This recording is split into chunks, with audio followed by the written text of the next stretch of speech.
Nous déclarons le meilleur 2013 les cinémiques édition du Festival du cinéma. Le français est un peu hésitant, mais la surprise était totale hier soir pour l'ouverture du Festival Lumière. Quentin Tarantino himself ne voulait pas rater lui aussi l'hommage à Belmondo. Oh, c'est un dieu. J'ai vraiment hâte de le rencontrer. Avez-vous déjà vu le film qui sera projeté ce soir? Non, jamais, mais je suis impatient de le voir. Car Belmondo, c'était l'autre star de la soirée. Malgré la fatigue, malgré les années, Bébel, 80 printemps, affichait un grand sourire, touché par tous les éloges à son égard. C'est un bel hommage, oui. Très, très, très beau. Et s'il n'a pu prononcer que quelques mots, le cinéma français, toute génération confondue, s'est chargé du reste. J'ai été bercé par ces films, par la bonhomie du personnage, par ces personnages, ces héros. Je pense que c'est vraiment l'acteur français de l'après-guerre, enfin celui qui a vraiment remplacé Gabin. Sans être irrésistible, t'as un bon physique. Tu t'exprimes joliment, même mieux que moi. On a passé notre jeunesse ensemble, donc ça compte dans la vie, non? Il me semble. Vous êtes d'accord? La soirée s'est terminée par la projection d'un singe en hiver dans une halle Tony Garnier pleine à craquer. Le festival se poursuit jusqu'au 20 octobre. Le cinéma est né ici. Ouais. Eh ben moi je vais aller mourir. Tiens, au revoir.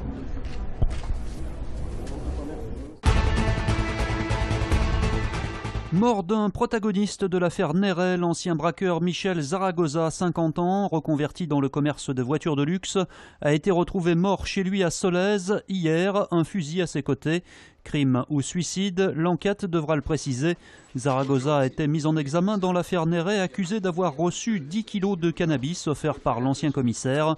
Sujet à des crises d'épilepsie, il avait été laissé libre par le juge.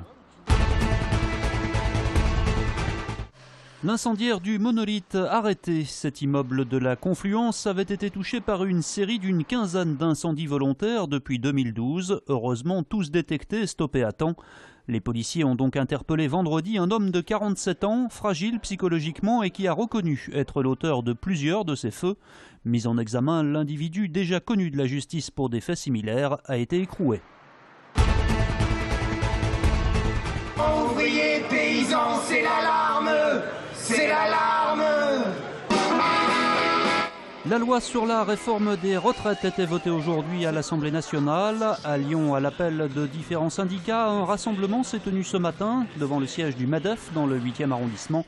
Environ 400 personnes ont dénoncé le contenu de cette réforme.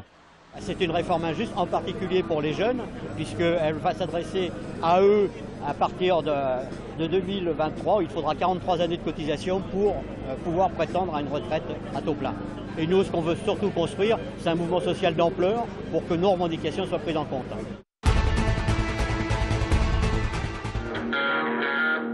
Ça n'a pas l'air comme ça, mais ce chanteur passe un entretien d'embauche. Dans le cadre de la Semaine pour l'emploi, le Pôle emploi spectacle organise un speed casting. Ici, au Marché-Gare, ils sont 12 artistes à tenter de convaincre leur futur employeur. Quand on rencontre les gens, quand ils nous voient et qu'on peut leur parler après, a priori, on a plus de chances d'avoir un bon contact. C'est quand même la plus belle carte de visite, ils nous voient en condition de scène. Et dans le public, des employeurs potentiels, responsables de camping, associations ou encore collectivités. Donc on cherche des groupes, des artistes, des jeunes artistes pour faire le off de notre petit festival qui est le festival Changer d'air à Saint-Genis-les-Olières. On recherche de nouveaux talents, de personnes compétentes qui pourraient travailler dans notre structure qui est l'événementiel. Pas de CV ni lettre de motivation. Ici, on vient d'abord constituer son réseau. Donc nous, on est là pour créer du contact, pour créer du réseau. Et les employeurs qui sont là ne vont pas sortir en disant voilà, à telle date, je veux telle personne. Non, ils vont reprendre contact avec les artistes. Ils ont la liste des artistes. Ils les auront entendus, vus sur scène. La Semaine pour l'emploi, c'est jusqu'au 18 octobre. 2 forums de recrutement seront organisés cette fois au Palais des Sports de Gerland. De toute façon, pas leur demander de reporter ou de l'annuler. Elle n'est pas franchement la bienvenue cette première journée d'Eurocup du côté de Villeurbanne, mais il faut bien faire avec. Demain à 19h30, l'Asvel entamera sa campagne européenne sur le parquet des Allemands de Ulm, quart de finaliste l'an dernier. Pas un cadeau pour une équipe qui reste sur 2 défaites en 2 matchs de Pro A. Le match de mercredi va être une chance pour nous d'enfin exécuter ce que l'on travaille à l'entraînement, de mettre enfin en place notre stratégie sur le terrain et éventuellement revenir d'Allemagne avec une victoire parce que, évidemment, lorsque vous gagnez, tout le monde se sent mieux. Avec cette nouvelle compétition dans un groupe très relevé de 6 équipes, parmi lesquelles figurent les Espagnols de Valence, les Slovènes de Ljubljana et Paris-Levallois, le programme des Villeurbanais s'annonce très chargé. Durant les 2 prochains mois, les Verts joueront 2 fois par semaine. Demain, ils devront faire sans leur pivot Georgie Joseph, victime d'une petite entorse samedi dernier à Pau.